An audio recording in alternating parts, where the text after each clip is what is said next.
everybody, it's Colbert Tech Repair, where you will find everything tech, news, gaming, and nerd related. And as you can probably see, I did change my backdrop a little bit. I now have my Corsair AX power supply up there, Corsair fan, it's kind of hard to do, the AMD thing, my Raid Max fan, I have my Reaper mouse, my keyboard, you can see my my graphics card, the fan, motherboard, Sennheiser, all my magic stuff, all that good stuff.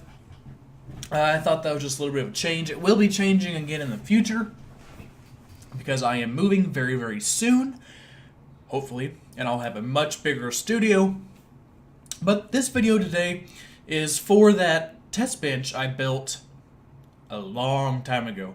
If you don't remember when I built it, I'll probably put a video right here that will take you to that video so you can see the test bench.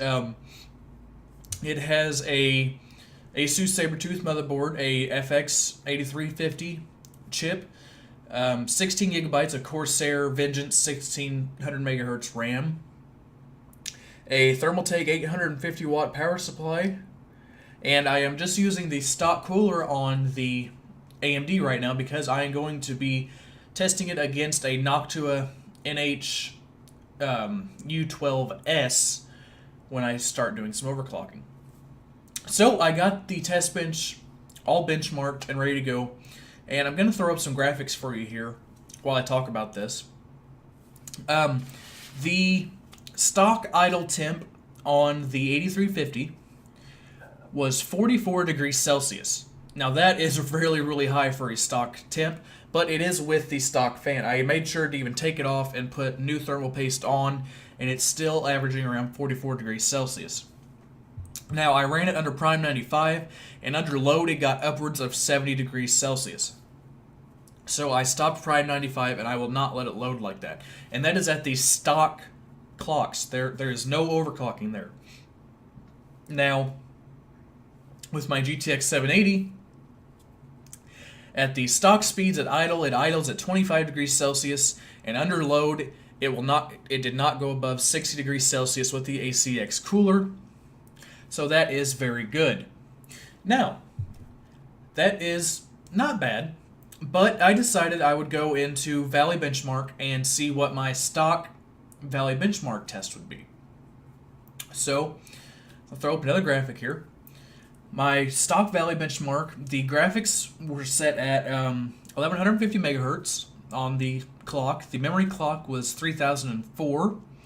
My average frames per second came out to 61.4, and my score was 2569. Now, I went into EVGA Precision X, this is with the stock BIOS, and I put a plus 100 megahertz on the GPU, and plus 100 megahertz on the memory, and plus 63 millivolts on the voltage. And then my GPU speed went up to 1241. My memory was 3104, my average FPS was 64, and my score was 2676. So, we gained pretty much about 3 frames per second on Valley, just with overclocking the GPU and leaving the CPU stock. In the future, I plan on doing a custom BIOS on this. I have a custom BIOS on my main gaming rig right now, so it runs even faster than that. So I plan on getting a custom BIOS on that card to see what it does. But I just wanted to get these benchmarks out there because I should have the Noctua fan arriving tomorrow. So I will be doing a unboxing and review of the Noctua cooler and an install. I'll give you the stock benchmarks after I install the fan compared to the stock fan. And then I will start doing some overclocking. Now, if you don't know, my main gaming rig right now is overclocked to 4.8 gigahertz, but it is running with the H100i. So that is a closed-loop liquid cooler, and the Noctua is just a big-ass heatsink with a 120 millimeter fan. So we'll see how that goes. But guys, this has been Colbert with Colbert Tech Repair. I hope you enjoyed this little bit of an update. I finally got around to benchmarking. If you liked, give it a like. If you didn't, feel free to give it a dislike. If you have any questions or comments on any future videos you'd like to see or any questions about this video, please feel free to comment down in the comment section right down there.